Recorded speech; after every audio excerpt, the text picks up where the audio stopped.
어느 한 교회 주일학교에서 아주 큰 난리가 났습니다. 소동이 일어났습니다. 그래서 아이들은 막 뛰고 또 어떤 아이들은 막 밀치고 막 땡기면서 막 우당탕탕탕 막 소리가 나는 거죠. 그런데 이 교사 선생님께서 아이들께 먹을 것 주기 위해서 이 마련했던 거의 한 2다즌의 그 계란 소쿠리가 이제 놓여져 있는 그 책상을 그냥 밀치면서 이게 넘어지다가 이게 확 계란들이 다 깨져 버리고 만 겁니다. 그러니까 막 옆에 있는 아이들은 막 울고 막 이 소동이 일어나니까 이게 선생님이 들어오신 거예요. 이게 보니까 뭐 난리도 아닙니다. 뭐 밀쳤던 애들, 넘어졌던 그 책상들을 했던 그 아이들한테는 네가 이렇게 제대로 서지 못해가지고는 그 밀쳐가지고 넘어지지 않았느냐, 네가 밀어서 그러지 않았느냐, 어떤 애들은 막 사고가 나니까 막 계란 박살났다고 좋아하는 애도 있고, 옆에서도 우는 아이도 있고, 난리가 아닙니다. 그래서 교사 선생님께서 그걸 다 이제 진정을 시켰어요. 진정을 시켜가지고는 이제 아이들과 함께 이 계란을 이렇게 치우는데 번뜩 하나님께서 주시는 그런 지혜가 있었어요. 그래서 얘들아 그러지 말고 이제 이 흰자 노른자들은 이제 다 이렇게 치워서 청소를 하고 이 남은 그 계란 깨어진 껍질들을 한번 모아보자. 그래서 이제 모은 거예요. 그래서 아주 큰 껍질 남은 것들 있는 것들은 조금 더 잘게 이렇게 쪼개고 해서 어느 정도 사이즈를 맞춰가지고 이게 different color, 다른 이 색깔의 이 조각들을 이렇게 넣어가지고 물감을 들인 겁니다. 그래서 선생님이 어떻게 했냐면은 이 큰 마분지들을 쭉 좀 이어가지고 배너처럼 이제 만들어서 거기에다가 선을 그리면서 이제 그림을 그린 거죠. 사실은 글씨를 이렇게 크게 쓴 겁니다. 그래서 아이들 보고 우리 함께 같이 모여서 모자이크 같은 거죠. 이 하나하나 그 그림의 선을 따라서 또 우리가 이 조각들을 한번 붙여보자라고 했던 거죠. 그래서 아이들은 또 신나게 또 조각들을 붙입니다. 그래가지고 이제 완성이 된 거죠. 완성이 돼가지고는 아이들 앞에 선생님이 그 양쪽을 잡으러 해가지고 쫙 펼쳤습니다. 그랬더니 어떤 글자가 나오냐면 God uses broken pieces. 뭐냐면 쪼개진 조각들을 사용하시는 하나님은 쪼개진 이 조각들을 사용하십니다 라고 하는 뜻이 나타난 겁니다. 이 하나님께서는 보잘것없는, 너무나도 쓸모없어 보이는, 그냥 버리고 싶은 이런 것들을 사용해서 하나님의 역사를 이루어 가신다고 하는 것이죠. 그래서 바울 사도 같은 경우에도 건축자가 버린 돌들을 하나님께서 사용해 주셔서 모퉁이 돌이 되게 하신다라고 하는 말씀도 저희들에게 전해주고 있습니다. 오늘 읽은 본문 말씀을 보게 되면은요, 정말 깨어진 그 조각들을 우리는 발견할 수가 있습니다. 오늘 본문 마태복음 여러분께서 너무나도 잘 아시는 예수님의 그 계보이죠. 그래서 이 계보가 굉장히 중요한데 이 성경 통독을 하시는 분들 가운데 구약보다는 먼저 내가 신약을 하는 게 좋겠다 그래가지고는 이제 신약 마태복음 1장에 탁 들어서자마자 아니 왜 이렇게 성경이 재미가 없어, 이렇게 계속 낳기만 해 라고 하면서 아주 지루해 하시는 분들도 가끔 계세요.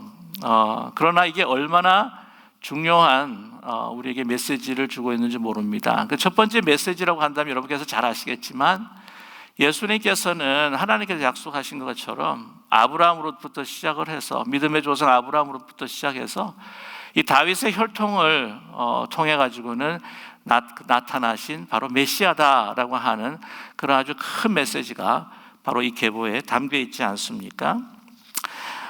그래서 이 정통성, 이 메시아의 정통성이 특별히 우리 모두에게도 중요하지만은 유대인들에게는 굉장히 중요했습니다. 그래서 이 마태복음에 나와 있는 예수님의 계보는 다른 복음서에서 우리가 찾아볼 수는 없습니다. 특별히 이 계보가 유대인들에게 중요하다고 하는 것을 우리가 알 수 있는 것은 이 유대인들 가운데도요, 참 흥미로운 것은 예수님이 유대인이 아니라 꼭 이방인처럼 생각하시는 분들이 많다고 합니다.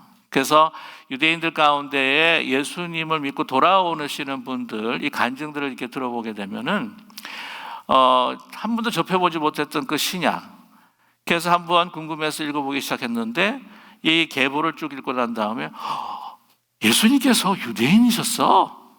라고 하는 그 깨달음으로부터 시작하여서 마음이 열리기를 시작한다고 그래요. 그런 많은 케이스들이 있다고 합니다. 그래서인지 이 마태복음이라고 하는 것은 여러분께서 많이 아시다시피 그 독자들의 대상이 유대인들이었다라고 이렇게 이야기하지 않습니까? 마가 같은 경우에 이제 로마인, 또 누가복음 같은 경우에는 많은 그 이방인, 헬라 이방인들을 대상으로 해서 염두에 두고 하나님께서 이 말씀을 또한 그 사도들을 통해서 전했다라고 이렇게 우리는 알고 있습니다. 그래서 예수님께서 아브라함으로부터 시작을 해가지고는 다윗의 혈통을 통해서 나신 메시아다. 이거는 히브리 성경 구약에서 하나님께서 예언하시고 약속한 것이 이루어진 그 메시아의 그 탄생 사건이다라고 하는 것을 이렇게 우리에게 메시지로 강하게 던져주고 있습니다. 근데 참고로 말씀을 드리면 이 누가복음에도요 예수님의 계보가 나타나긴 합니다. 근데 좀 달라요. 예수님의 계보가 뭐로 시작을 하냐면은 약간 방향이 역방향으로 시작을 하는데 요셉에서부터 시작합니다. 이 땅에 그 아버지였던 그 요셉으로부터 시작을 해서 나중에 어디까지 가냐면은 이제 아담까지 갑니다. 이 아담까지 가는 것은 뭐냐면은 이 유대인만을 위한 예수님이 아니라 모든 인류를 위한 그 예수님이다라고 하는 것을 던져주고 있고요. 그리고 맨 마지막에 누가복음의 족보가 아담 다음에 바로 하나님께서 나신 자라고 하는 것으로 예수 그리스도께서 하나님의 아들이시다라고 하는 것을 피력하고 있죠. 아무튼 오늘 이 마태복음이 주는 이러한 강력한 예수님의 소위 그 정통성이 바로 이 메시지인데, 그러나 여기서 우리가 깊이 살펴보면은 우리가 발견할 수 있는 정말 미천하고 버리고 싶은 아주 쓸모없는 이 끼어진 그 조각들을 통해서 이 계보에 하나님의 은혜가 넘쳐나는구나 라고 하는 것을 우리는 발견할 수가 있습니다. 그래서 극명하게 드러나는 그 5 조각들이 있는데 그것은 바로 다름 아니라 여인들입니다. 오늘 말씀 보게 되면은 그 여러 여인들이 나타나게 되는데, 오늘 본문 3절의 말씀에 보게 되면 다말이라고 하는 여성이 나타나고요, 5절에 라합이라고 하는 여성과 룻이라고 하는 여성이 나타납니다. 6절 기록에 보게 되면은 이제 우리아의 아내라고 이렇게 기록이 되어 있는데, 여러분 잘 아시는 밧세바지요. 부정한 그 다윗과의 관계를 맺었던 밧세바입니다. 근데 왜 하필이면 그게 우리아의 아내라 그랬을까? 왜 이렇게 치욕적인 그러한 기억들을 그대로 드러내고 있는 것인가? 라고 하는 또 궁금증을 자아내기도 합니다. 나중에 또 함께 잠시 살펴보면 좋겠습니다. 그리고 끝으로 16절 보게 되면은 그 계보의 마지막을 잇는 사람의 그 기록이 마리아라고 이렇게 나와 있습니다. 그래서 정말 그때 당시에는 아주 하잘것 없고 보잘것없는 그 유대 사회에 있어서 가부장적인 제도, 남성 우월주의 그 사회에 있어서의 그 여성의 위치라고 하는 것은 정말 짐짝 취급, 소유 취급을 받았던 그때 당시인데요. 이 여인들이 그 유대의 족보에 나왔다라고 하는 것은 획기적인 사건입니다. 아시겠지만 우리 한국도 비슷한 가부장적이고 또한 남성 우월주의 사회로 이어졌지 않았습니까? 그래서 여자가 족보에 들어간다? 이건 상상할 수가 없는 것인데요. 이 여성들이 족보에 들어갔던 시기가 어떤 분이 이야기하기를 20세기 말과 21세기 초 이렇게 여성들이 이제 족보에 들어가기 시작했다라고 그렇게 이야기를 하고 있습니다. 예수님 당시 이스라엘 사회에 이 남성 우월주의 사회 때 그 족보에 여성들이 들어간다. 여러분 다시 한번 말씀을 드리지만 여성의 위치라고 하는 것은 이 소유입니다. 그래서 이 마태복음, 마가복음이나 또 동일하게 다른 복음서에서도 이야기하지만은 5천 명, 그 예수님께서 이 오병이어의 기적을 일으키시면서 이제 5천 명을 먹이신다고 하는데 그 남자 장정 숫자이죠. 여성들은 들어가지가 않습니다. 어린아이도 들어가지 않는다는 것이죠. 그러니까 하나의 인격으로 사람 취급을 받지 못합니다. 예수님 당시에 유대 남성들이 기도하는 것, 매일 기도했다고 하는 것이 뭐냐면, 하나님 감사합니다. 제가 종으로 태어나지 않고 자유인으로 태어난 거, 그리고 내가 이방인, 헬라인이나 이방인으로 태어나지 않고 내가 유대인으로 태어난 것을 감사하며, 제가 여자로 태어나지 않고 남자로 태어난 것을 감사드립니다 라고 그랬을 정도라고 했던 것이죠. 오죽했으면 이 토라가 여자들의 손에 들어가기보다는 차라리 불태우는 것이 낫다라고 할 정도로 그렇게 무시받던, 여성들이 무시받던 시절이었습니다. 네, 여기 보게 되면 이 5명의 여인이 거기에 기록이 되어 있는데, 또 한 가지 놀라운 것은 뭐냐면 그 5명들 가운데서 더 이렇게 부서지고 깨어진 조각들이 있는데, 그 마리아를 제외한 나머지 이 4여인은 다 이방인들입니다. 이방인들로 이해가 되고 있는 사람들입니다. 보면은 그 이방인들 한 사람 한 사람 바라보면 유대 여인이 아니라 이방 여인이었다. 그리고 그 신분도 너무나도 하찮고 참 부정한 신분이었다라고 하는 것을 보게 되면은 이게 사실은 충격이 아닐 수가 없습니다. 그냥 간단히 말씀을 드리면, 먼저 3절 말씀을 보게 되면 이제 다말인데, 창세기 38장에 이 다말이 기록되어 있습니다. 유다의 며느리죠. 유다에게서는 이 세 아들이 있었습니다. 엘이라고 하는 아들과, 그리고 또 오난, 그리고 셀라가 있었는데, 그 장자였던 엘의 며느리, 그 와이프였죠. 아내였죠. 그래서 며느리인데, 하나님의 심판, 하나님의 그 심판을 받고 그 엘이 죽습니다. 그러면 그때 당시 그 여성들의 그 지위, 왜냐하면 여성들은 이제 과부가 되고 이제 홀로 되게 되면은 보호받을 수 있는 그 울타리가 없어지는 거죠. 그래서 이 수혼 제도가 있는 것은 그 동생이 그 아내를 취해서 소위 형수를 보호해 줄 뿐만이 아니라 형님의 그 이름, 그 가문의 이름을 계속 이어주게 되는 것이죠. 이것이 그들에게 그 당시 있어서 그 인권이라고 하는 것을 하나님께서는 그 수혼 제도를 통해서 허락해 주시고, 또 이것을 또 귀하게 여기셨습니다. 그런데 오난이 거부하죠. 오난이 거부하는 장면을 보게 되면은요, 제가 이렇게 설명을 다 드릴 수가 없습니다. 이게 청소년 관람 불가 같은 이야기이기도 하고 해서 말이죠. 그래서 오난도 죽음을 당하게 되고, 이제 셀라가 이제 그 형수를 취해야 되는데 너무 어리니까, 근데 안 주고 싶은 거예요, 유다가. 그래가지고 핑계를 댑니다. 아직 어리니까 장성할 때까지 너 친정에 가 있어라. 근데 보니까 이 유다가 자기 시아버지가 안 줄 것 같거든요. 그러니까 자기가 창기로 이렇게 변장을 해가지고는 그 자기 시아버지를 유혹을 해서 이제 아기를 갖게 되고 다시 유다 집안으로 돌아오게 되는 이야기가 있습니다. 여러 가지 이야기들을 상세하게 되게 되면은요, 참 낯뜨거운 이야기들이 많기 때문에 참 쉽지 않습니다. 그러나 보시게 되면은 이러한 그 상황 가운데에 자기의 그 생명을 또 유지하고, 또 그 죽었던 남편의 그 가문들을 이어가기 위한 그러한 하나님께서 허락하신 그런 그 축복들을 갖다가 이어가기 위해서 부단히 처절하게 깨어진 모습으로 정말 노력하고 있는 그 나발을 우리가 발견하게 된다고 하는 것이죠. 참으로 뭐라 그럴까요? 너무나 힘들고 고통 가운데 있었던 한 여인을 우리가 볼 수가 있습니다. 두 번째로 이제 라합인데, 여러분 여호수아 2장에 보게 되면은 여리고성을 정탐하러 들어갔던 이 두 정탐꾼을 이제 믿음으로, 하나님을 두려워하고 경외하는 믿음으로 숨겨주지 않습니까? 그래서 나중에 구원을 이제 약속을 받습니다. 그래서 그 둘 중에 한 사람, 그 정탐꾼 중에 한 사람이 살몬이죠. 오늘도 기록에 나와 있는데, 그 살몬과 결합하여서 이제 그 아들을 낳고 이 계보에 들어가게 됩니다. 자, 그런데 여러분 이방 여인이에요. 그 다말도 이제 이방 여인이지만 이 이방 여인 그 라합 같은 경우에는 아시다시피 창기입니다. 창기.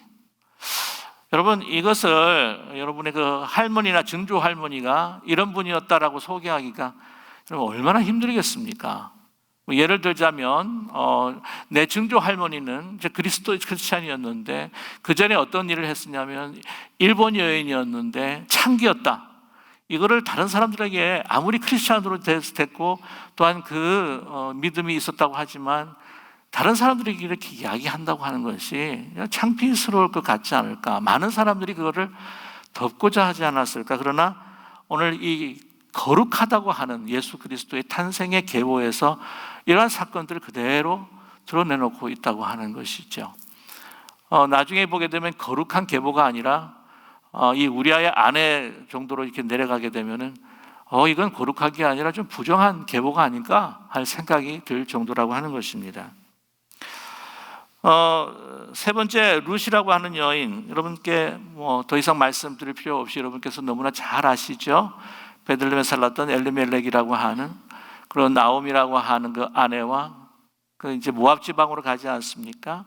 그래서 그때 있었던 말론과 기럨 결혼했지만 두 아들이 다 죽고 이제는 그 두 며느리만 남는데 나중에 오르바라고 하는 그 며느리는 떠나보내고 이제 룻이 그 나오미를 공양하기 위해서 복양하기 위해서 정말 당신의 시어머님의 하나님이 내 하나님이 되고 시어머님의 나라가 내 나라가 되고 민족이 되고 하는 결단을 통해서 정말 소위 박복한 여인이에요. 박복한 여인.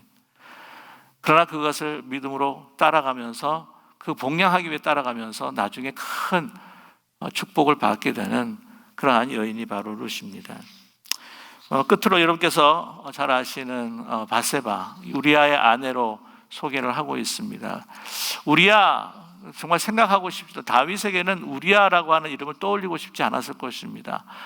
너무나도 하나님의 은혜 가운데서 그가 용서함을 받고 이제 새롭게 출발을 했지만 그러나 정말 잊고 싶은 과거, 그냥 자기의 어떤 계보 속에서 좀 지워버리고 싶은 그 많은 여인들도 있는데 꼭 이렇게 우리아의 아내라고 하는 기록으로서 남겨야 될 필요가 있을까 하는 생각 절도죠. 여러분 바세바도 굉장히 정말 운명이 기구한 여인이었습니다. 뭐 다른 영화 같은 경우에는 그 다윗을 뭐라 그럴까요? 템팅하고 또 유혹하는 여인처럼 나오죠. 그렇지는 않아요. 그때 당시 왕이 오라 그러면 올 수밖에 없고 가라면 갈 수밖에 없고 또한 그 우리아가 사랑하는 남편 우리아가 그 수하이기 때문에 자기로 인해서 혹시 죽음을 당하면 어떡할까라고 하는 생각도 분명히 했을 거라고 하는 것이죠. 이 우리아의 아내도 그 남성 그 우월주의와 가부장적인 아버지 왕권주의의 한 저는 피해자라고 생각을 하는데 그 여녀도 여성으로서 얼마나 사실 나중에 이러한 은혜 가운데 솔로몬이라는 아들을 낳게 되지만 박복한 세상 사람들 보기에는 그 시작이 얼마나 박복한 여인이었는가 하는 것을 우리는 볼 수가 있습니다. 마지막으로 끝으로 마리아죠. 당시 동정녀였습니다. 16살도 채 안 된 적게 잡기는 14살. 그래 항상 여러분 아시게 되면 이 청소년들 기간 가운데에서 막 얼굴에 막 여드름이 날 수도 있는 그러한 그 시기에 뭐 아무것도 모르는 정말 이 촌부락 그것도 소위 정말 뼈대 없는 가문의 한 촌읍의 한 여인 그 별로 이렇게 눈길 가지 않는 버려진 돌과 같은 쪼개진 조각과 같은 그러한 여인을 통해서 예수님께서 탄생하셨다고 하는 사실이죠. 우리 세상에는 이 가문, 이 본인들의 아주 화려한 계보들을 자랑하려고 하는 경우가 너무나도 많습니다. 서양도 마찬가지예요. 어떤 여인이 그랬다고 합니다. 파티장에 화려한 옷을 입고 이제 가서 다른 이들과 이야기를 하면서 자기 가문을 이제 자랑하기를 시작한 거예요. 저희 가문은 정말 오래된 가문인데 그 영국 전 왕이라고 하는 것부터 우리가 시작이 되고 있습니다. 하고 이렇게 막 이렇게 떠들고 다니는데 사람들이 막 그냥 피해 다니는 거예요. 잘 듣기를 원치 않습니다. 그래서 이제 코너에 가가지고는 앉아 있는 한 여인에게 그냥 슬그머니 저희 가문은요 참 오래된 가문입니다. 그 영국의 존 왕 때부터, 존이라고 하는 왕 때부터 이 시작이 됐는데 어떻게 당신의 그 족보는 이렇게 오래됐습니까? 언제부터 시작이 됐죠? 그랬더니 이분이 그렇게 대답합니다. 저희 족보는요 노아 시대 때 다 이렇게 없어져 가지고요 저는 잘 기억을 못합니다. 이렇게 이야기까지 했다고 합니다. 보면 한국뿐만이 아니라 한국 분들도 이 본인이 뼈대 있는 집안이라고 하는 것을 보여주기 위해서 이 막 족보들을 갖다가 킵하고 보여주고 한다고 그러는데 어떤 분이 그런 이야기들을 해요. 이 족보가 17세기부터인가 사실은 본격적으로 시작을 했는데 나중에 막 이걸 족보를 사고 고치기도 하고 막 뜯어 고치기도 하고 해서 정말 진정한 족보가 몇 %나 있을까라고 이렇게 의문하는 국사학자들도 있다고 하는 것이죠.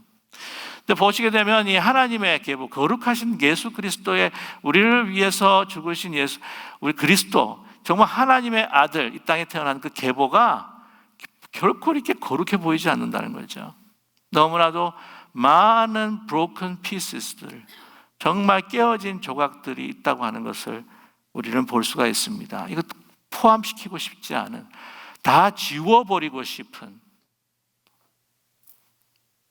오늘 이 11절과 12절을 보아도요, 이 유대인들의 기억 속에서 참 암울했던 역사, 생각하고 싶지 않은 역사가 바벨론 포로 역사입니다. 그것도 다 기록해 놓고 있어요. 그게 무엇일까? 이러한 깨어진 그 상황과 이 암울한 상황 가운데서도 어떻게 해요? 그것을 통해서 하나님께서 역사하신다. God uses broken pieces. 하나님께서는 깨어진 조각들을 사용해 주셔서 하나님의 놀라운 구원의 역사를 나타내신다는 것이죠. 이 깨어진 하나하나 브로큰된 세상이 버리고 싶은 것이라 할지라도 그것을 버리지 아니하시고 예수 그리스도 자신께서 정말 그 낮은 곳, 브로큰 피스 같은 보잘것없는 그냥 조각가들이, 건축가들이 버려버린 하나의 뒹굴어 다니는 하나의 돌들을 모퉁이 돌로 삼으셔서 그리스도를 통해서 우리를 구원해 주시는 은혜의 역사가 바로 오늘 이 예수 그리스도 탄생의 계보에 담겨 있다고 하는 사실입니다. 그것이 하나님께서 역사하시는 원리죠. 우리 조선 후기 말기 가운데서도 이 복음이 우리 땅 가운데 그렇게 널리 전파될 수 있었던 것도 여성들의 많은 활약들이 있었죠. 여러분 아시겠지만 전도부인, 글을 읽을 줄 아는 부인들이 방방곡곡 가서 글을 읽어주면서 성경을 읽어주면서 그분들이 정말 이렇게 보기에는 보잘것없고 깨어진 그릇들 같지만, 깨어진 조각들 같지만 그들을 통해서 정말 깊숙이까지 복음이 전해졌다고 하는 사실을 우리는 부인할 수가 없습니다. 우리 미국의 역사도 마찬가지가 아닙니까? 아브라함 링컨 같은 경우에는 정말 그의 삶의 그 배경이 뼈대에 있는 가문이 아니라는 거죠. 어릴 때부터 참 불행했고 불우했던 그런 환경 속에서도 그 깨어진 조각들 같은 모습에서 하나님께서는 그를 사용하셨다고 하는 것입니다. 우리 다시 한번 우리 한국의 여성들 보게 되면 문중경 전도사님이라고 증도를 완전히 그 홀몸으로 복음화, 100% 복음화 시켜서 나중에 정말 훌륭한 우리 지도자들과 목회자들을 배출하지 않았습니까? 김중건 목사님, 정태기 목사님 같은 그런 분이 본래는 다른 여인을 취하기 위해서 정말 자기를 버렸던 그런 그 남편, 정말 박복한 여인의 삶으로 시작했다고 하는 것을 우리는 알 수가 있다고 하는 것이죠. 저와 여러분, 하나님께서는요, 우리가 보기에는 참 쓰잘데없이 보이고 너무나 힘없이 연약해 보이는 그냥 깨어진 조각들과 같은 모습, broken pieces들을 사용해 주신다고 하는 이 하나님의 그 은혜의 역사를 여러분 분명히 믿고 나아가는 우리 모두가 되기를 간절히 원합니다. 끝으로 한 가지 나누고 싶은 것은요, 여러분 그 제이 베이커이라고 하는 한 남성의 이야기입니다. 제이 베이커 하게 되면 여러분 그냥 탁 들어오지 않으실 거예요. 근데 여러분 잠깐 여러분 사진을 보여드리면은 이분들 아마 기억하실지 모르겠는데 지미 베이커하고 태미 베이커 여러분 기억나십니까? 제가 1980년도 초에 미국으로 이민 온 게 아니라 토론토에 이민을 갔었어요. 근데 가가지고는 이제 영어를 갖다가 좀 습득하겠다고 해가지고는 텔레비를 참 이렇게 틀고 이제 리스닝을 많이 했는데 그 가운데에 거기서도 이게 방영이 됐습니다. 이 PTL이라고 Praise to the Lord. 그 PTL 오거나이제이션에서 이게 방영으로 막 한 거죠. 아주 대단한 곽광을 받았습니다. 그래가지고는 거기 보게 되면 헤리티지 USA라고 해가지고는요 큰 이 본부 컴플렉스를 만들고 거기에서 정말 수많은 사람들의 어떤 지원금 그리고 또 보면 제가 참 충격받았던 게 뭐냐면 맨 처음에 딱 보면서 와 목사 사모님이 그렇게 화장을 많이 하시는 건 제가 처음 봤거든요. 그래서 맨 처음에 좀 충격에 빠졌다가 저런 사모님도 계시구나. 이게 지금 미국 스타일인가 보다 하는 생각들을 들었었는데 근데 찬양은 참 좋았습니다. 잘 듣지는 못해도 그 담겨 있는 어떤 영성이라든지 찬양이 참 좋았어요. 저희들 힘들고 어려운 마음을 타치를 많이 했던 적이 있습니다. 아시죠? 그러나 정말 참 메가급으로 나가다가 1987년으로 기억하는데 그때 정말 Fall from the glory, 영광에서부터 추락을 하게 되는데 스캔들이 일어나요. 짐 베이커 목사님이 스캔들이 일어나고 그 다음에 또 이렇게 fraud라고 그러죠. 사기라고 그러나요? 그런 것들도 이제 돼가지고는 감옥에 갇히고 그거로 인해서 이제 막 그 PTL 오거나이제이션이 무너지기 시작하는데 그의 아들이 누구였냐면 그걸 보면서 저는 그런 생각을 한번 했었거든요. 자녀들은 얼마나 충격이 심할까. 근데 그 자녀 중에 한 사람이 큰 아들이 제이 베이커라고 하는 아들입니다. 제이 베이커의 그 요즘의 얼굴을 제가 이미지로 여러분께 소개해 드리고 싶은데 막 팔에도 문신을 또 하고 있고 그러죠. 네, 아무튼 저분이 이제 제이 베이커입니다. 그분이 Son of Preacher Man이라고 하는 자서전을 냈어요. 그 설교자의 아들이라고 하는 자기 자서전을 냈는데 자기 자신을 이제 회고를 합니다. 정말 자기는요 어릴 때에 그 헤리티지 US의 멋있는 그 본부에서 안락한 생활을 하면서 아버지의 누리는 인기로 정말 다른 친구들한테도 인정을 받고 정말 물질적으로도 풍성한 삶을 하고 싶은 것들을 다 하면서 살아가다가 1987년에 그런 일들이 딱 일어나면서 모든 것들이 다 무너지기 시작하는데 자기의 인생도 무너지기 시작했다는 거죠. 무너지는데 그걸 걷잡을 수 없는 그 충격에 이제 믿음으로 극복하는 것이 아니라 세상에 많은 사람들이 반응한 것처럼 그가 반응했다는 거죠. 마약하고 술하고 또한 다른 롱 크라우드하고 같이 이렇게 섞이기 시작하고 그런 가운데 자기의 그 인생이 먼저 바닥을 치기 시작을 한 겁니다. 그런 가정에도 그래도 가지고 있는 어느 정도의 믿음이 있어서 이제 그 교회를 찾아가 보게 되면은 이 기억을 하는 거예요, 사람들이. 그러면서 조롱하는 어떤 눈길로 보는 것 같고 안 된 눈길로 보기도 하고 막 자기가 이게 억셉트 받지 못하고 막 배척받는 그런 심정으로 인하여서 교회를 더 이상 나갈 수도 없고 정말 하나님을 떠난 그런 삶들을 지속하는 가운데에 하나님의 그 강한 손길로 그를 붙드셨다는 거죠. 그래서 그가 다시 목회자가 됩니다. 목회자가 돼가지고 어떤 사역을 하냐면 아틀란타에서 레볼루션이라고 하는 혁명이라고 하는 그런 그 미니스트리를 하고 있는데 좀처럼 우리가 다가갈 수 없는 사람들이 있잖아요. 막 문신하고 막 걷고 막 약간 옛날 60년도의 히피라고 생각할 정도로 이 소위 그 서브컬처에 있는 이 완전 반사회적인 어떤 행동들을 하는 그러한 젊은이들을 위한 사역을 시작을 하십니다. 그래가지고 여러분께서 기억하시는 1960년대 히피를 향한 그 복음을 전하는 척 스미스 목사님처럼 그 레볼루션이라고 하는 것을 통해서 사회에서 아웃캐스트된, 교회에서 관심을 가져주지 않는, 교회에서도 어떻게 다가가야 될지 모르는 그 사람들에게 다가가기 시작했던 것이죠. 복음을 들고. 왜냐하면 자기가 그 경험이 있으니까. 하나님께서 자기의 그 broken experience, broken piece가 되어버린, 완전히 무너져 버리고 그렇게 방황해버리고 깨어진 조각처럼 살았던 자기를, 그 경험을 통해서 그들을 주님께로 인도하기 시작했던 것이죠. 그가 썼던 The Son of a Preacher Man이라고 하는 그 자서전의 맨 끝에 이렇게 그는 고백하고 있습니다. 결국 하나님께서 나를 터치하시고 정말 하나님의 은혜가 무엇인지를 나에게 알게 해주셨다고 하는 것이죠.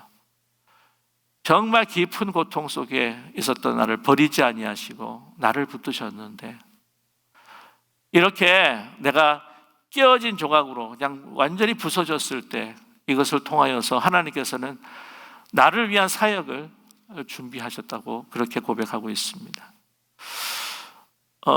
그러면서 뭐라고 이야기하냐면, sometimes, 때때로 하나님께서는 break your heart to open it. 여러분의 단단해졌던 마음을 열기 위해서 그걸 부서지게 할 때가 있습니다. 하나님께서 사용하시기 위해서 말이죠. 그리고 내가 어떤 상황에 있든지 나를 떠나지 않으시는, 그리고 모든 어떤 사람에게도 하나님께서 갖고 계시는 unconditional love, 변하지 않는 무조건적인 그 사랑과 은혜를 전하게 될 것입니다. 저를 통해서 전하게 될 것입니다.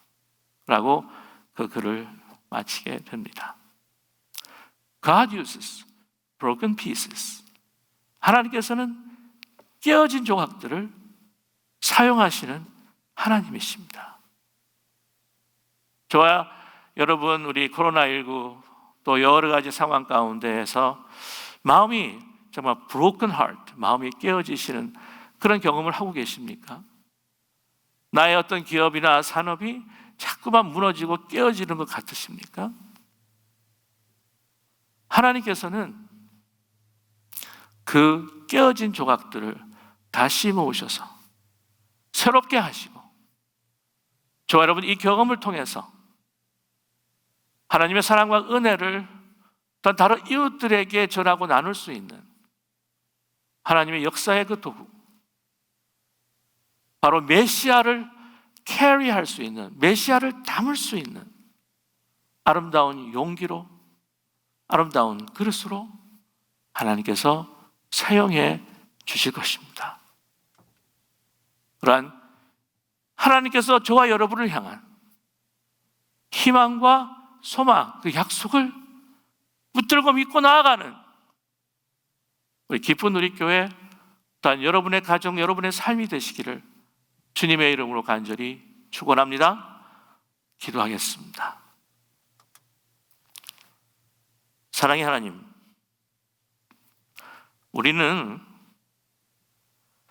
다른 사람들에게 우리의 마음을 내려놓고 이야기를 다 하지 못해서 그렇지, 크게 작게 다른 사람들에게는 내놓을 수 없는, 심지어는 우리 가족에서 내놓을 수 없는 우리 안에, 우리의 삶에 broken pieces, 깨어진 조각들이 많습니다.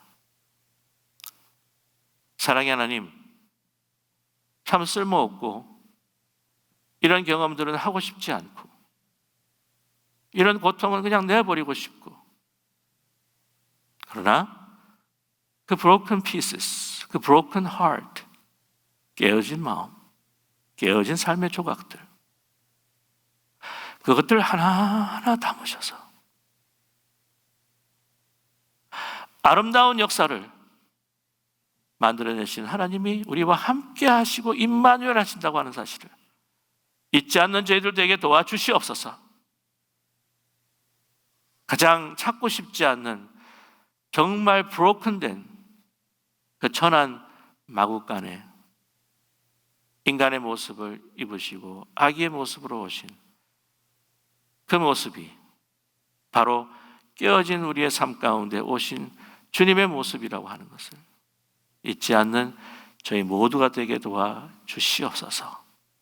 그래서 오늘도 믿음과 용기와 희망과 소망을 가지고 우리도 믿음의 거룩한 계보에 당당히 설 수 있는 예수 그리스도의 메시아적인 계보에 우리가 더 설 수 있는 저희 모두가 될 수 있도록 축복하여 주시옵소서. 예수님의 이름으로 기도드립니다. 아멘.